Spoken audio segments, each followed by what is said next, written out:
Good morning students.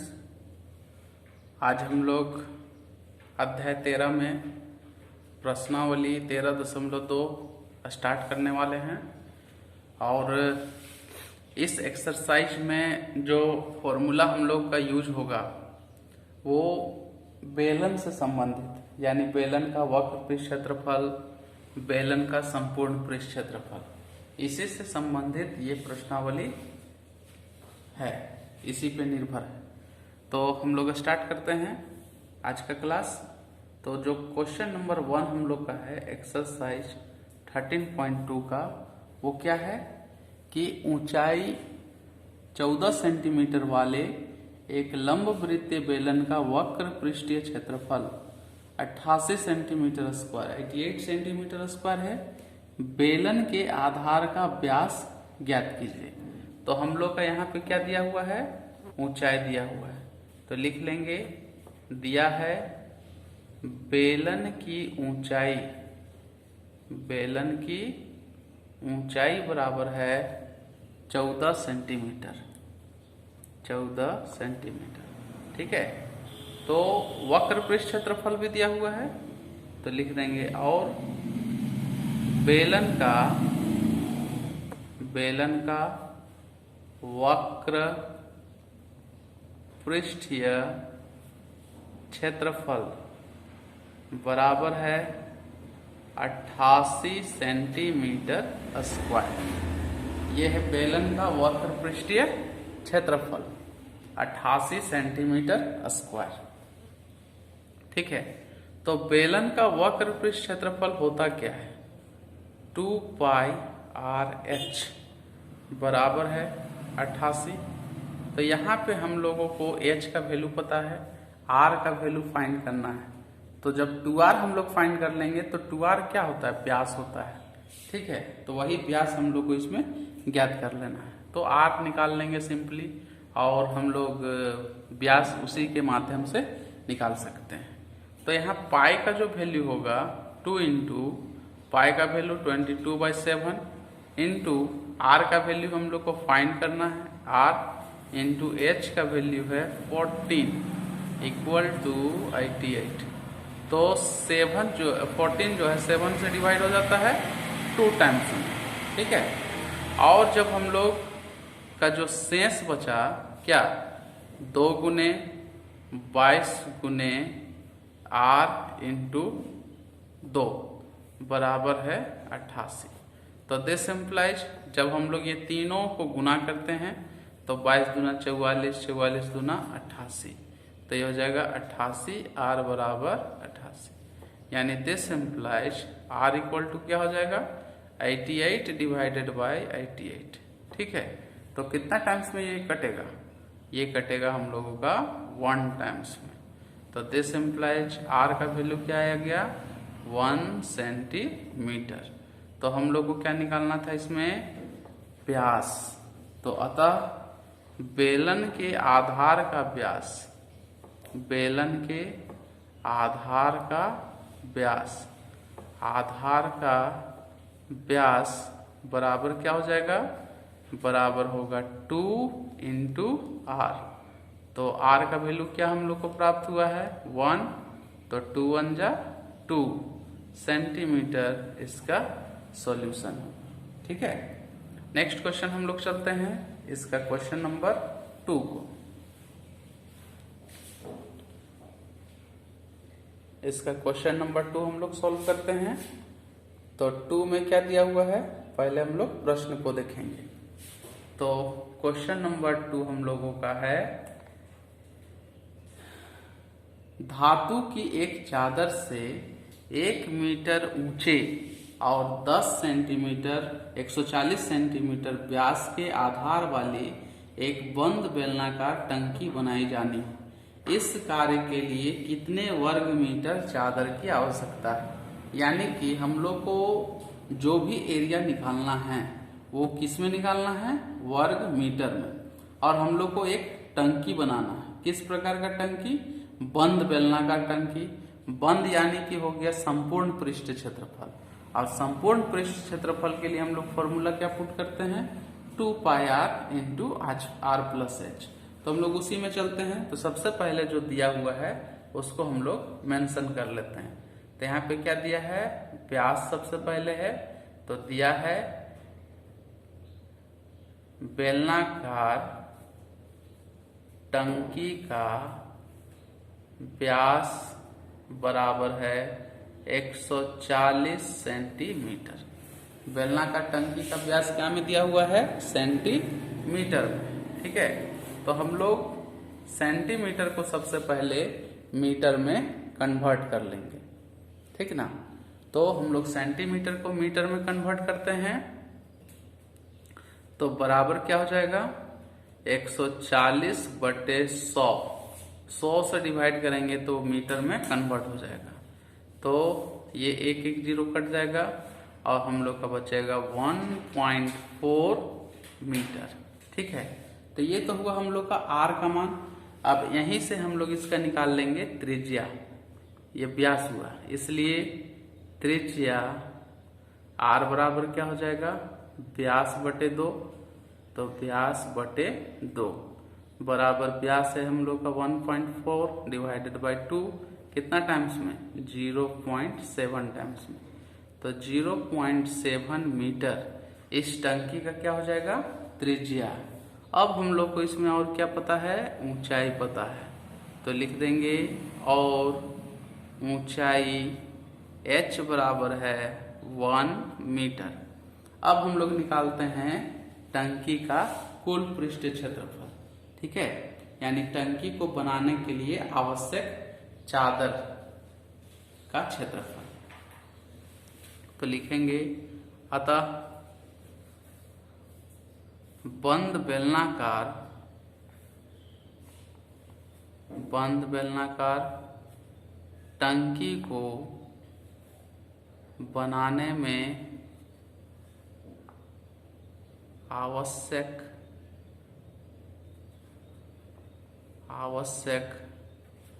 चादर का क्षेत्रफल,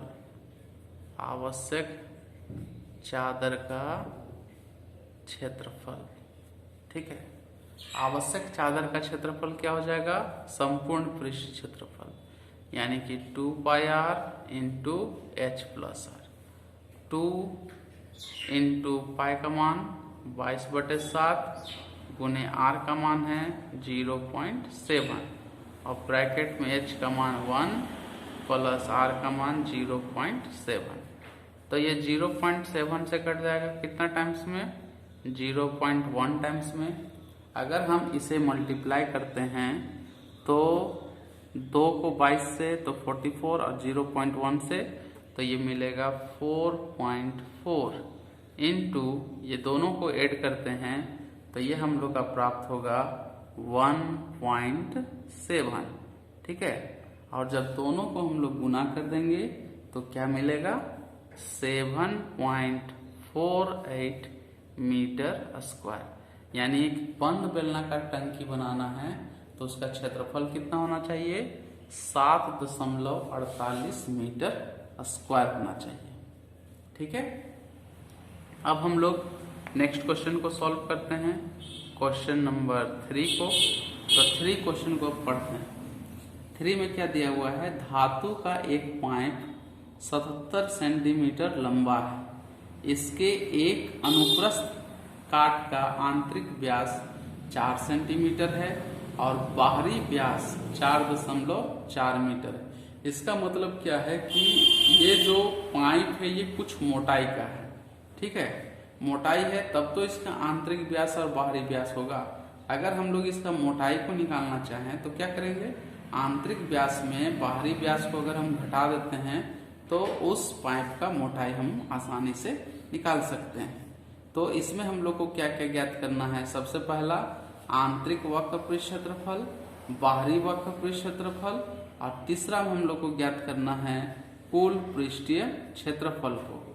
ठीक है, तो हम लोग यहाँ पे जो दिया हुआ है उसको सबसे पहले मेंशन करते हैं। तो दिया है पाइप की लंबाई सबसे पहले हम लोग को पता है, तो लंबाई यहाँ पे h है। ठीक है, तो लिखेंगे पाइप की लंबाई पाइप की लंबाई h यहाँ पे होगा, h बराबर है 77 सेंटीमीटर। ठीक है। अब आंतरिक व्यास में हम लोग आते हैं। आंतरिक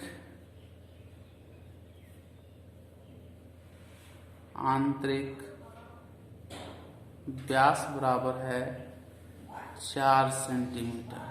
ठीक है। आंतरिक व्यास कितना हुआ? 4 सेंटीमीटर। तो आंतरिक त्रिज्या भी होगा, तो लिख देंगे आंतरिक त्रिज्या को स्मॉल आर के द्वारा इंडिकेट करते हैं। आर बराबर क्या हो जाएगा? 4/2, यानी 2 2 जा 4 इक्वल टू मिलेगा 2 सेंटीमीटर। तो ये हम लोग का क्या हुआ? इसका आंतरिक त्रिज्या हुआ। अब हम लोग इसको फाइंड करते हैं बाहरी त्रिज्या जो दिया हुआ है, बाहरी व्यास। ठीक है। सबसे पहले लिख लेंगे बाहरी व्यास क्या दिया हुआ है। तो बाहरी व्यास है 4.4 सेंटीमीटर और बाहरी व्यास बराबर है 4.4 सेंटीमीटर। इसलिए बाहरी त्रिज्या को हम लोग कैपिटल आर के द्वारा इंडिकेट करेंगे। तो 4.4 डिवाइडेड बाई 2, तो 2.2 टाइम्स में, तो यह हो जाएगा 2.2 सेंटीमीटर। क्या निकला? बाहरी त्रिज्या निकल गया। ठीक है। अब हम लोग बारी बारी से आते हैं। तो सबसे पहला हम लोग को क्या निकालना है? पाइप का आंतरिक वक्र पृष्ठ क्षेत्रफल। तो फर्स्ट नंबर में हम लोग चलेंगे पाइप का आंतरिक वक्र पृष्ठीय क्षेत्रफल। तो पाइप का आंतरिक वक्र पृष्ठ क्षेत्रफल क्या हो जाएगा? 2πRH small are. ठीक है। 2πRH तो बराबर हो जाएगा 2 इंटू पाई का मान यहाँ पे हम लोग क्या रखेंगे? पाई का मान यहाँ हम लोग लिखेंगे 22/7। ठीक है। ये हो जाएगा 2 इंटू 22/7 इंटू स्मॉल आर का मान है 2 और h का मान है 77। तो 77 7 से डिवाइड हो जाएगा 11 बार में। तो हम लोग का क्या बचेगा? 2 गुने 22 गुने 2 गुने 11। जब हम सभी को आपस में गुना कर देते हैं तो ये हो जाएगा 968 सेंटीमीटर स्क्वायर। ये फर्स्ट आंसर हुआ। ठीक है। ये आंतरिक वक्र पृष्ठ क्षेत्रफल हम लोग का निकला। नेक्स्ट हम लोग क्या निकालेंगे? बाहरी वक्र पृष्ठ क्षेत्रफल। तो सेकंड नंबर में हम लोग चलते हैं पाइप का बाहरी वक्र पृष्ठीय क्षेत्रफल। तो पाइप का बाहरी वक्र पृष्ठ क्षेत्रफल 2π कैपिटल RH। तो 2 इंटू पाई का मान 22/7, कैपिटल आर का मान है 2.2 इंटू आर का h का मान 77 7 से 11 टाइम्स में, तो हो गया 2 इंटू 22 इंटू 2.2 इंटू 11। जब चारों टर्म को हम लोग आपस में गुना कर देते हैं तो हम लोग का कितना प्राप्त होगा? 1064.80 सेंटीमीटर स्क्वायर इसका नेक्स्ट आंसर। ठीक है। अब हम लोग को क्या निकालना है? थर्ड में कुल पृष्ठ क्षेत्रफल निकालना है। तो कुल पृष्ठ क्षेत्रफल निकालने के लिए हम लोग क्या करेंगे कि जो भी क्षेत्रफल हम लोग का निकलेगा वो बाहरी क्षेत्रफल में आंतरिक क्षेत्रफल हम लोग का घट जाएगा। ठीक है। और घटेगा तो ये हम लोग का क्या हो जाएगा? वलय का क्षेत्रफल हो जाएगा, ऊपरी वलय और निचली वलय का, है ना। और यही दोनों क्षेत्रफल और आंतरिक वक्रपृष्ठ क्षेत्रफल और बाहरी वक्रपृष्ठ क्षेत्रफल, ये चारों को जब हम जोड़ते हैं तब हम लोग को क्या प्राप्त होगा, इसका कुल पृष्ठीय क्षेत्रफल। तो सबसे पहले हम लोग निकालते हैं ऊपरी वलय और निचली वलय का क्षेत्रफल। ठीक है, वलय मतलब हो गया उसका रिंग। तो थर्ड नंबर में हम लोग चलेंगे ऊपरी वलय का क्षेत्रफल, लिख देंगे ऊपरी वलय का क्षेत्रफल, ऊपरी वलय का क्षेत्रफल। और ये ऊपरी वलय का जो क्षेत्रफल होगा वो किसके बराबर होगा, निचले वलय के क्षेत्रफल का। दोनों आपस में बराबर होगा, निचले वलय का क्षेत्रफल दोनों आपस में बराबर हो गया। अब इसको हम लोग निकालेंगे, तो निकालेंगे क्या, बाहरी वृत्त का क्षेत्रफल माइनस आंतरिक वृत्त का क्षेत्रफल। तो ये हो जाएगा pi r square minus pi small r square. तो पाई को हम लोग कॉमन ले लेते हैं, तो क्या बचेगा, r square minus r square. ठीक है, तो पाई का मान यहाँ पे हम लोग क्या रख देंगे, 22/7। तो पाई का मान 22/7, यह हो जाएगा 2.2 का होल स्क्वायर माइनस 2 का होल स्क्वायर, मिडिल ब्रैकेट में बंद कर देंगे। ठीक है, तो नेक्स्ट हम लोग निकालते हैं, इसमें सॉल्व करते हैं इसको। तो बराबर हम लोग का क्या हो जाएगा, 22/7 तो रहेगा, और 2.2 का जब स्क्वायरिंग हम लोग करते हैं तो मिलेगा 4.84 माइनस 2 का स्क्वायरिंग, तो 4 जब हम लोग दोनों को घटा देते हैं तो मिलेगा हम लोग का इंटू 0.84, ये 7 से इजिली डिवाइड हो जाएगा। तो 0.7 × 7, 7 × 2 = 14, यानी मिला हम लोग का क्या, 22 × 0.12। ठीक है, जब ये दोनों को हम लोग आपस में गुना करते हैं तो हम लोग को क्या मिलेगा, 2.64, ये हम लोग का मिलेगा 2.64 सेंटीमीटर स्क्वायर।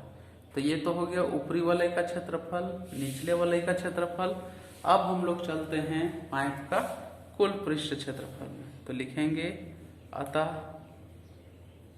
पाइप का कुल पृष्ठीय क्षेत्रफल, कुल पृष्ठ क्षेत्रफल में चारों क्षेत्रफल आपस में जुड़ेंगे। कौन कौन, आंतरिक वक्र, बाहरी वक्र, निचला वलय और ऊपरी वलय। तो चारों को हम लोग जोड़ते हैं, तो लिखेंगे आंतरिक वक्र पृष्ठ क्षेत्रफल, आंतरिक वक्र पृष्ठीय क्षेत्रफल प्लस हो जाएगा बाहरी वक्र पृष्ठीय क्षेत्रफल, वक्र पृष्ठीय क्षेत्रफल प्लस ऊपरी वलय का क्षेत्रफल, ऊपरी वलय का क्षेत्रफल प्लस हो जाएगा निचले वलय का क्षेत्रफल, निचले वलय का क्षेत्रफल।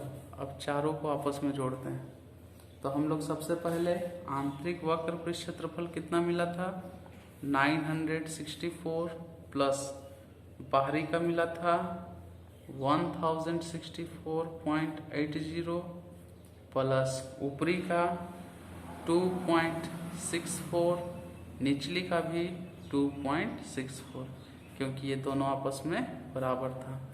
जब हम लोग चारों को आपस में जोड़ते हैं तो हम लोग को कितना प्राप्त होगा, 2038.08 सेंटीमीटर स्क्वायर, ये इसका आंसर।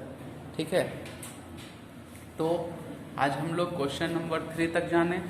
आप लोग का होमवर्क क्या है कि इसके आगे के प्रश्नों को कोशिश करना है और ये बनाने का कोशिश करना है कि हम लोग उसमें कितना जान पाएँ और कितना बन पा रहा है। और नेक्स्ट डे हम लोग अगर नहीं बन पाएगा क्वेश्चन नंबर 4 से, तो हम लोग नेक्स्ट डे वहीं से कंटिन्यू करेंगे। Thank you.